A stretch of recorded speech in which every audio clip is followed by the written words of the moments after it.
Is this on? There you go. A simple analysis of harm. Jonathan and Oli Risberg. Okay, I might have mispronounced that. In this paper, we present and defend an analysis of harm that we call negative influence on well-being account, NIWA. We argue that NIWA has a number of significant advantages compared to its two main rivals, the counterfactual comparative account of I keep on saying the counterfactual comparative account of harm instead of counterfactual comparative account, and the causal account. That is also helps explain why those views go wrong. In addition, we defend NIWA against a class of likely objections and consider its implications for several questions about harm and its role in normative theorizing, the counterfactual comparative account of harm, the causal account of harm. Introduction. Philosophers have recently shown that a great deal of interest in what it is for an event, such as an action to harm someone. This is a natural interest, especially in the view of the center role that harm plays in much normative thinking.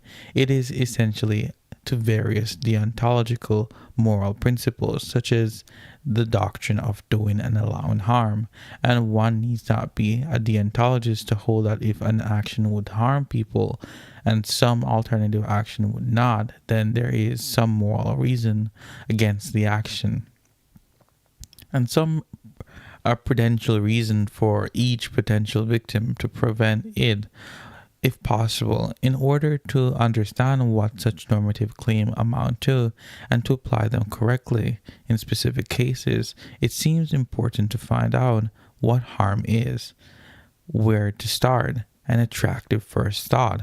And so one that many writers seem to share is that harming an individual somehow involves adversely affecting her well-being, or in other words, having a negative influence or impact on her well-being.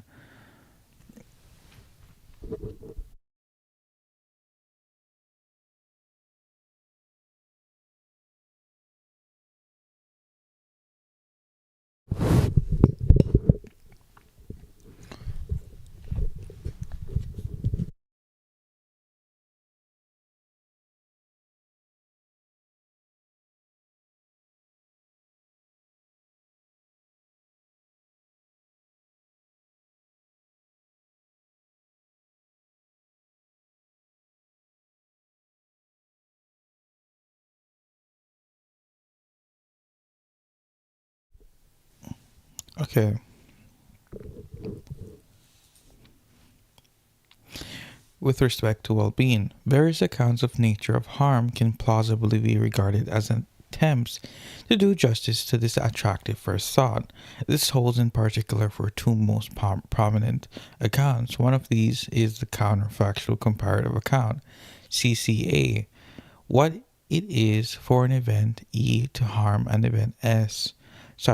What it is for event E to harm individual S is for it to be the case that S would have been better off if E had not occurred. Example, Bonin 2014, Bradley 2004, 2009, Fiat 2002, 2015, 2016, 19, Clark Simon, Pafif 1984, Timmerman 2019. The other one is the causal account. CA, what it is for an event E to harm an individual S is for E to cause S to be in a bad state. Different versions of CA construe bad states differently. For instance, a state that is intrinsically bad for S, or a state in which S is worse off than before, or a state such that S would have been better off if she had not been on it. Which of CCA and CA is true? Probably neither. Both of them, in various versions, have been subjected to to severe harm in the form of seemingly lethal counterexamples and other types of criticisms. Other accounts have tended to fear even worse. These problems have led some writers to some rather drastic measures. In particular, Ben Bradley contends that the grave failures of existing accounts reveal the notion of harm to be messy, too messy, and ill behaved for serious ethical theorizing. Harm, he proclaims, deserves to go the way of Folatizoton. I don't know what that is. We propose a different approach. A good analysis of harm, we suggest, is right under our noses. Recall the attractive first thought. Above, harm in an individual somehow involves adversely affecting her well-being. This thought, we submit, straightforwardly delivers a plausible analysis of harm. Call it negative influence on well-being account. NIWA. What it is for an event E to cause what it is for an event E to harm an individual S is for E to adversely affect S well-being. As already indicated, while CCA, CA are counter comparative account and causal account, and similar proposals might seem seen as attempts to justify to do justice to attractive first thought, they constitute highly problematic accounts of harm, as we shall see. This largely due to their not taking seriously enough the attractive first thought. By contrast, NIWA wholeheartedly embraces it and thereby avoids those problems. In our view, then, NIWA is substantially more than a good starting point for the discussion. Despite being possibly less illuminating than views like CCA and CA, it's nonetheless a legitimate account in its own right and promising rival to such accounts. In this paper, we shall defend NIWA and highlight various ways in which it affects several different controversies surrounding the nature and normative significance of harm. The paper is organized as follows. Section 2 provides some preliminary remarks. In Section 3, we offer several kinds of support for NIWA. Among other things, we argue that NIWA survives various thought experiments that have been taken to bring down CCA and CA, and also help to explain why these theories go wrong. We also argue that NIWA has several other virtues as well, such as accommodating the normative significance of harm and avoiding conclusions that harm is a contextual matter. In Section 4, we address a class of likely objections to the effect that NIWA is circular, or an obvious truth that everyone in the debate already accepts, or otherwise insufficiently illuminating. In Section 5, we argue that NIWA helps expose as little the ill-founded Bradley skepticism about harm and its role in ethical theories. Section C concludes. 2. Preliminary notes. We begin the 3 sets of preliminary remarks. First, when the authors in the debate discuss some analysis account, theories, or view of harm, there is some proposals room to wonder what exactly is being considered. Is the relevant proposal meant to be a linguistic analysis specifying the meaning of the word harm, or a conceptual analysis specifying the content of the concept harm, or a metaphysical analysis specifying the nature or the phenomenon of harm, or a statement of the ground of harm specifically in virtue of what harm obtains, or merely a statement of necessary and sufficient conditions for harm, or perhaps something else. There's not always made clear.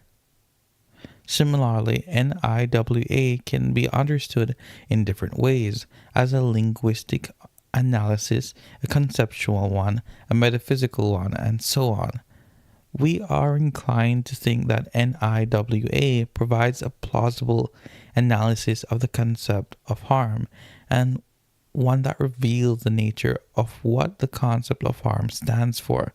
That is, of harm, for example, it is plausible that there is a conceptual connection between harm. Of course, this is not to say that all adequate conceptual analysis reveal the nature of harm that for which the relevant concepts stand. It is well known, for instance, that an adequate analysis of the concept of water does not reveal that the nature of water can be understood in terms of H2O.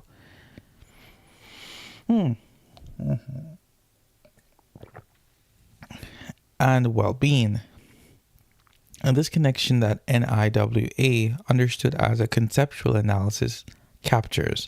Likewise, there seems to be little reason to deny that this conceptual analysis, if correct, reveals well-being to be part of the nature of harm. That said, not much will depend on these details in what follows. While we will sometimes point out virtues of NWA when conceived of as a conceptual analysis, what is important to us for the most part only that NIWA is an informative account that implies that an event adversely affecting someone's well-being is necessary and sufficient for it to be harmed.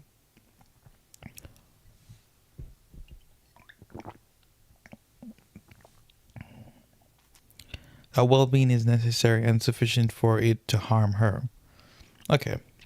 Second, or in our vocabulary, whenever an event harms someone, it is a harm to her, and vice versa.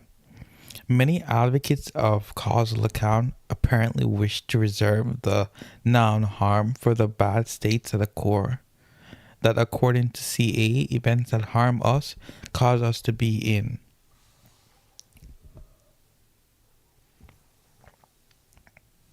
These writers would say that views like CCA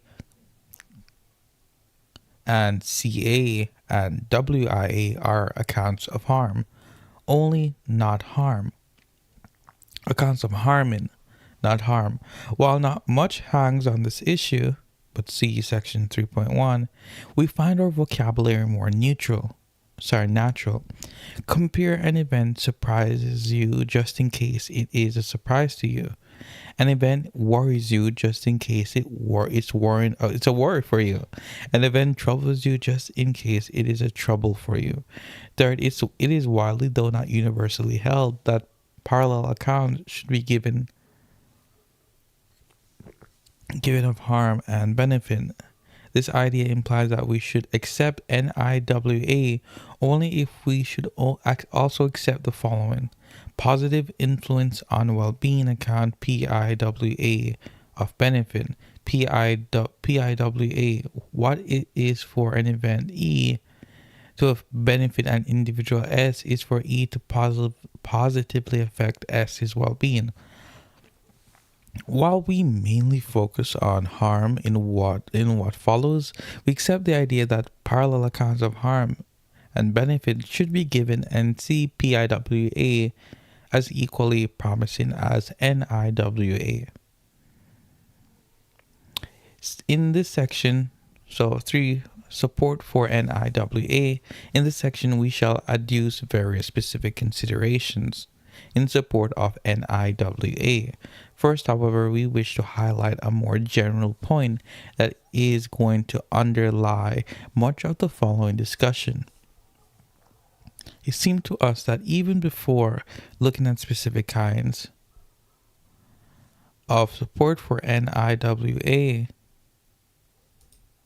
everyone should have suspected that CCA and CA, unlike NIWA, are on the wrong track.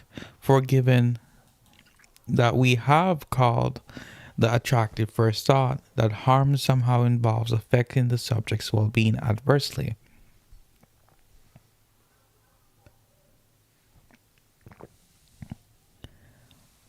view that move substantially away from it are bound to be problematic. And while we do not offer any analysis of the notion of adversely affecting something, we take it to our grasp of it sufficiently good for us to see that it cannot be captured simply in terms of the counterfactual and the causal relations that CCA and CA invokes. This can be illustrated by a variety of cases outside the particular concept of harm.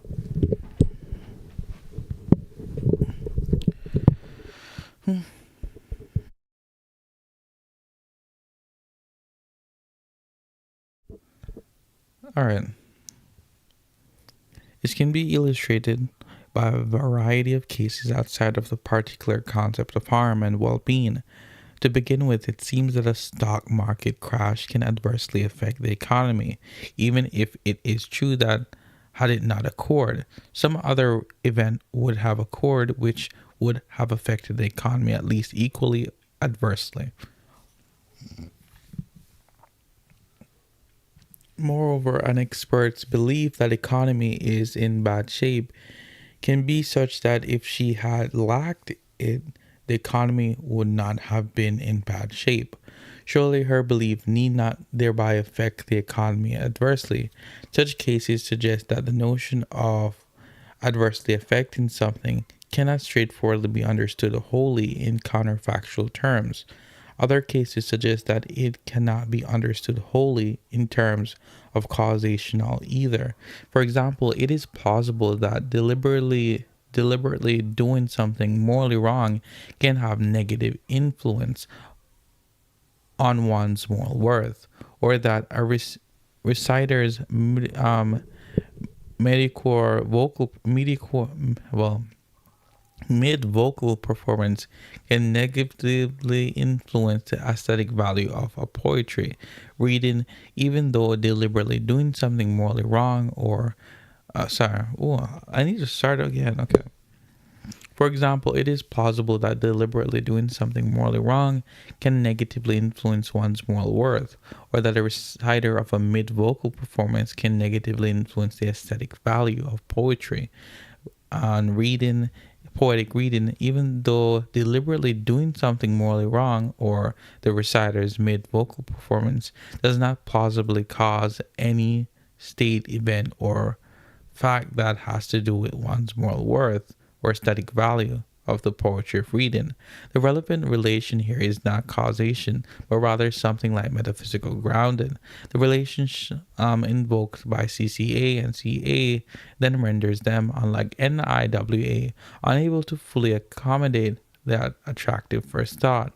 This already should ring an alarm bell. We now proceed to offer four more specific kinds of support for NWA, one that will largely reflect this general point. The first is that NIWA has intuitively plausible implications in a wide range of cases, including one that have been taken to constitute counterexamples to CCA and CA, and it also provides a natural diagnosis for why those views fail in those cases. Section 3.1. Further support for NIWA is that it allows unclear cases of harm to remain unclear. That is, it preserves the normative importance of harm, and that it nicely accounts for severe or several distinctions between different kinds of harm. Most of the problems for CCA and CA that we will have already been discussed in detail elsewhere in the literature. Our aim here is not to provide an exhaustive discussion about those problems or to argue that they are impossible to overcome, but only to show that NIWA handles them much better than its main competitors. 3.1. Extensional adequacy. The debate about harm has primarily focused on the extensional adequacy of the account of harm that has been offered. The idea, as Bardley puts it, is that an analysis of harm, just like an analysis of any notion should fit the data. Oh my god. It should neither over-generate nor under-generate harm. For instance, her key claim and analysis of harm should not entail that killing someone is normally harmless to her. That first test case is no match for NIWA. Clearly, killing someone normally affects their lifetime. Lifetime. I don't know. I give lifetime. Oh, I was right the first time.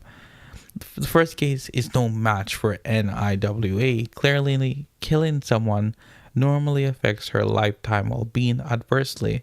NIWA also accommodates various other pragmatic harms, such as losing one's job, missing one's flight, breaking one's leg. Typically, if an event belongs to any of these types, it adversely affects the subject's well-being, and insofar as it happened not to. For example, for example, if the job that the person lost was pointless for her to keep, it is correspondingly less plausible that the event harms her. NIWA also accommodates various pragmatic non-harms, such as taking a walk, drinking a glass of water, reading a book. Most events of these types neither harm the subject nor negatively influence her well-being, and insofar as such an event does negatively impact the subject's well-being, for example, if the subject's taking a walk causes her to get cold, it correspondingly plausible that it does harm her.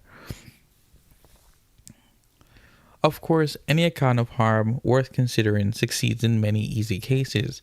More interestingly,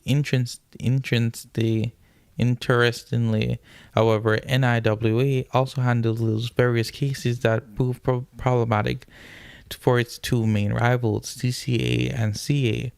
We shall first look at some problems for CCA and then some for CA. The so-called primitive harm problem for CCA can be illustrated by the following case.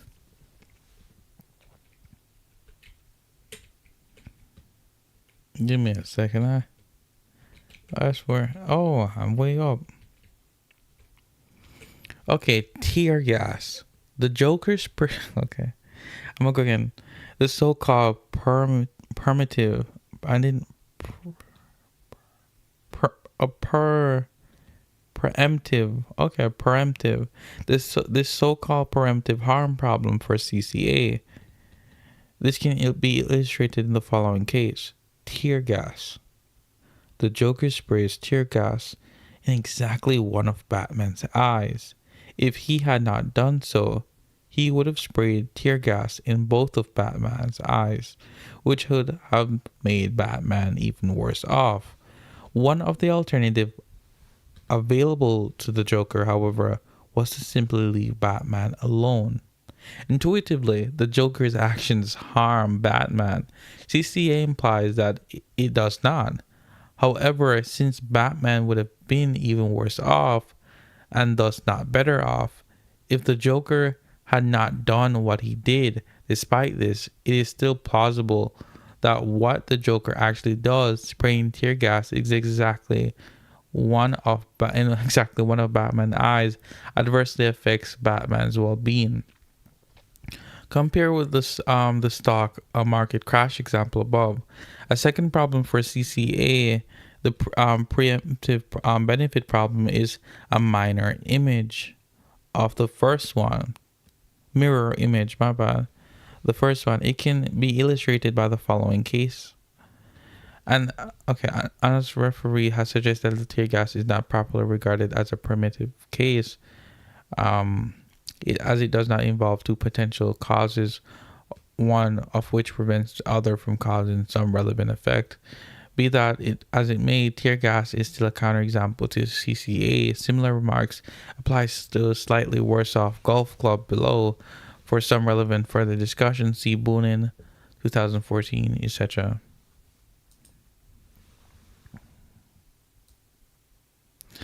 Slightly worse off golf clubs. Batman has bought two sets of golf clubs, one that is very extremely high quality and one that is somewhat worse but still very good.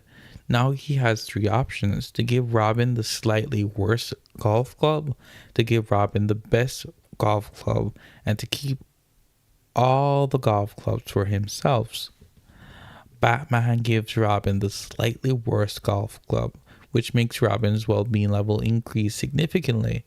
If Batman had not done so, he would have given Robin the even better set of golf clubs, whereby Robin's well being would have been even higher.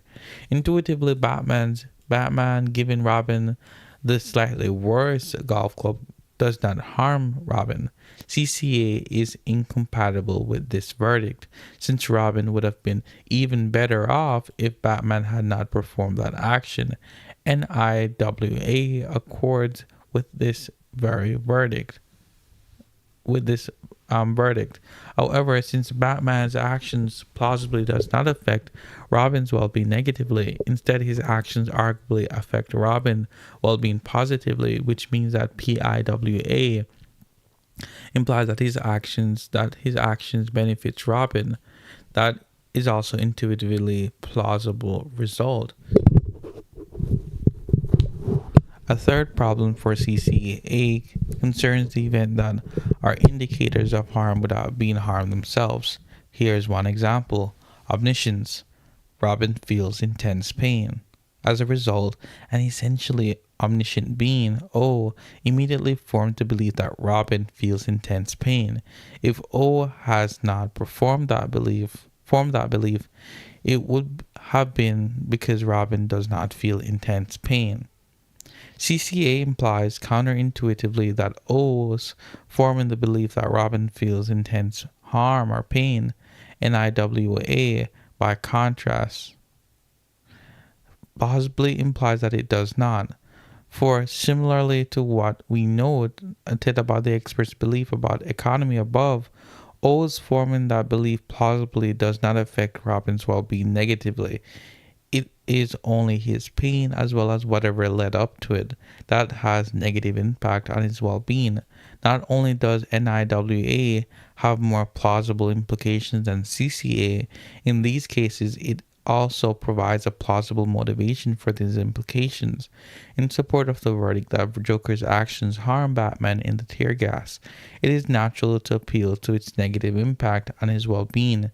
In support of the verdict that Batman's actions benefits rather than harms Robin in slightly worse off golf clubs, it is natural to appeal to the positive impact on his well-being, and in support of the verdict that O's forming the belief that Robin is in pain does not harm Robin and also does not benefit him. In omniscience, it is natural to appeal to the fact that it has no negative or positive impact on his well-being. All this obviously accords with NIWA. Turning now to CA, this view, to repeat, states that for an event to harm someone is for it to cause her to be in a bad state. Several different versions of this can be obtained by specifying bad states in different ways. However, although most of those versions avoid at least some problems for CCA, they too face significant problems. Further discussion, see Carlson, Johnson, Risberg, 2022. To begin with, if a bad state is understood as a state that is intrinsically bad for the subject, then the resultant view, unlike NIWA, arguably fails with a variant of Bradley's first test, case mentioned above. An account of harm should not entail that killing someone painlessly typically does not harm her. Painlessly killing normally does not cause the victim to be in an intrinsically bad state, in particular being dead. It is widely held is not such a state. Hence, the present version of CA account painless killing as harmless for the same reason. And again, unlike NIWA, this version of CA also counterintuitively counts the event of death as harmless. On a temporal version of CA, an event is harmful just in the case it causes the subject to be worse off than she was before the vet accord. Cases like the following pose problems for this view. Hampered recovery. A T Bam Bam is recovering from a long period of illness. If nobody interferes, he will recover fully, and his well being level after T will be much higher than it was before T. Unfortunately, Bam Bam's mother, Betty, suffers from. I think I know this. Emotions, I can't remember, it's a disorder whereby someone um believes they have a mental illness of some sorts.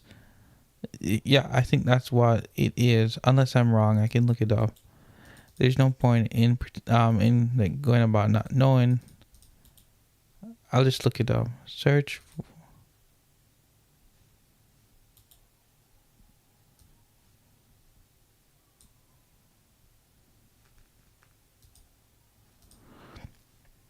Oh, there, I was right. A fictitious disorder imposed on self. Fictitious disorder imposed on self, commonly called Mushin's syndrome, is a complex mental disorder in which the individual imitates syndromes of illness in order to elicit attention, sympathy, or physical care. Patients with FDIS intentionally falsify or induce signs of symptoms of illnesses, traumas, or abuse to assume this role. These actions are performed consciously, though the patient may be unaware of their motivations. Okay. So, hampered recovery. A T Bam Bam is recovering from a long period of illness. If nobody interferes, he will recover, and his well being level after T will be much higher than it was before T. Unfortunately, Bam Bam's mother, Betty, suffers from motions. I can't pronounce this properly. By proxy, and does not want Bam Bam to fully recover. She therefore gives him a drug at T, which causes some of his symptoms to become much worse. As a result, his well-being level after T is the same as it was before T. Intuitively, Betty's actions harms Bam Bam. This verdict accords with NIWA, since Betty's actions also intuitively adversely affects Bam Bam's well-being. However, since Betty's action does not cause Bam Bam to be worse off than she was earlier, this verdict is incompatible with the temporal version of CA. Perhaps the most promising version of CA are versions of what are called the causal counterfactual view. On the simplest such version, an event harms the subject just in case it causes her to be in a state such that she would have been better off if she had not been in it. For more elaborate variants, see Bonte 2016, etc. While this view arguably avoids most problems for other versions of CA and CCA, it does not avoid all of them. Consider, again, slightly worse off golf clubs. Batman's actions causes Robin to be in the state of merely being a very good what? Batman's action causes Robin to be in the state of having merely very good golf clubs. And we may suppose if he had not,